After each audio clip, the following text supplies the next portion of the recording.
Hi, this is Kanika Chadda Gupta, television journalist, founder, and podcast host of That's Total Mom Sense. Hi, everyone. I'm Claire Goss, the Senior Manager in the Education Department at Bright Horizons, and this is Play Matters with Bright Horizons. On this weekly segment, we're double-clicking on the importance of play and how it's not just a pastime, it's crucial to learning for young children.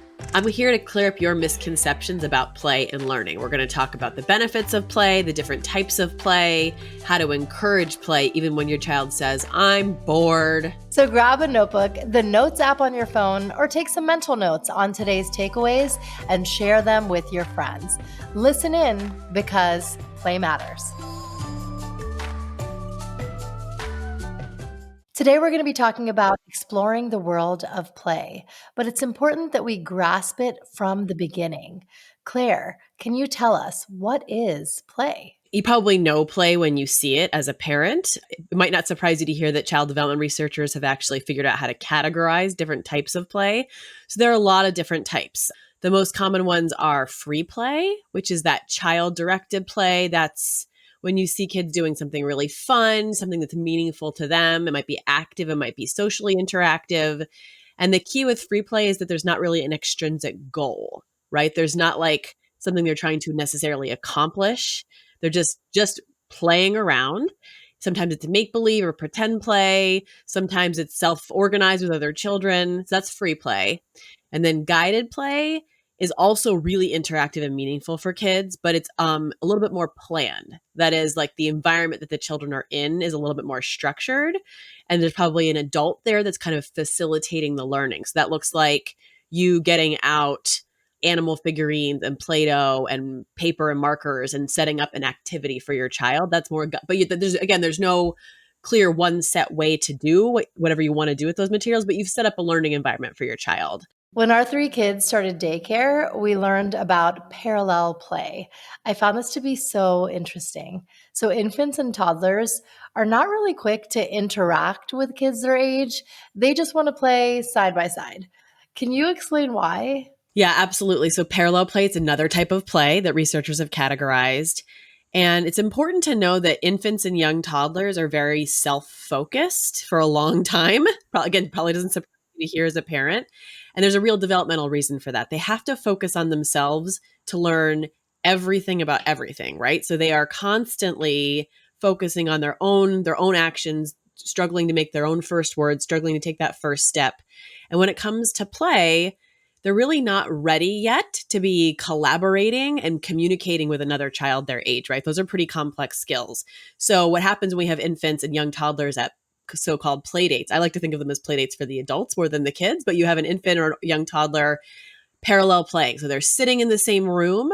They might be playing with the same objects or items, but they don't have a shared goal. There's no turn taking yet. There's no sharing. So even though it doesn't look like they're playing together in that traditional way, there's still a lot happening. There's a lot of value to parallel play because they are watching everything, right? They're listening to all the conversations in the room. They're hearing language. They're observing the other child in the room very closely. Infants and toddlers love to be with other kids. So they're still observing and watching. They might see the other baby in the room do something with a ball, and then they want to try the same thing, right? They're always watching their peers and learning all the time. It's so true. I love seeing little kids interact, and they could be in varying age groups, but when they see each other, they're like, "You're my people. I get you." I love that. It's something that's so different from how they perceive grown-ups, if you will. Yeah, for sure. Claire, thanks for really breaking down what free play and guided play is. Is there a certain amount that kids should get of each in a day? Great question. I would say as a parent of young children, your priority should just be playing, having time for play, because we're busy enough as it is without putting additional pressure on ourselves to manufacture a certain percentage of play each day.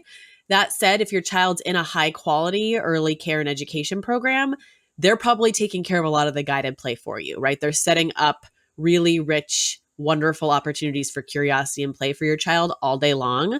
And then when you get home, maybe you just set aside some time for free play with you, without you. Let your child take the lead. That's my biggest piece of advice, is let your child take the lead with play. Yes, I love that. And I think it's fun for parents to watch how our kids use their imaginations and bring things to life. And we don't have to be interacting with them at every moment. Let them just be free. So it's great for parents too to just kind of sit back and watch it unfold. Absolutely. Let your child play. Yes. Tell us about the specific benefits because I know that they are very science backed. Yeah, I mean, too many to list on a short segment. During play, children, again, it's their chance to learn pretty much everything about the world. If you think as an adult how you know that a heavier, bigger block needs to go on the bottom of a block tower so it doesn't topple over, you learned that when you were playing with blocks when you were a toddler, right? So play is when children learn about the world, they learn to make decisions. It helps them learn to think critically about things. It helps them overcome obstacles, right? Your child is going to be an adult someday who's going to have a bad day at work. And the skills that they use to get over that bad day at work are skills that they learned when they were playing in preschool, right? This did not go the way I wanted it to go. How am I going to deal with this? These are all skills that kids need for future success. Communication skills, collaboration skills, how to regulate, how to be brave and try new things. The list is really endless. Wow. And they can begin at what age? From birth, kids are playing. From birth, from day one, you're bringing that baby home to your house and you are playing with them. And that looks very different from a newborn than it does for a 3.5-year-old, but there's still play opportunities even with an infant. That's awesome. Now, as we wrap, I'd love for us to end on a fun note. And this is our segment called Press Play. So, Claire, what's one takeaway you'd like to leave our audience with on exploring the world of play? Yeah, I think the main takeaway from today's conversation is really just remembering that there's a lot of different types of play, and they're all helping your children learn skills that they need to succeed in the future. That's excellent. Thank you so much for your insights today. We're looking forward to our next segment of Play Matters with Bright Horizons, where we'll focus on the power of play. Thanks for listening. We hope you enjoyed this week's Play Matters with Bright Horizons segment. To find a center near you, get access to free parenting resources from experts, and tune in to one of my favorite shows, the Bright Horizons Parenting Podcast, Teach, Play, Love, visit brighthorizons.com.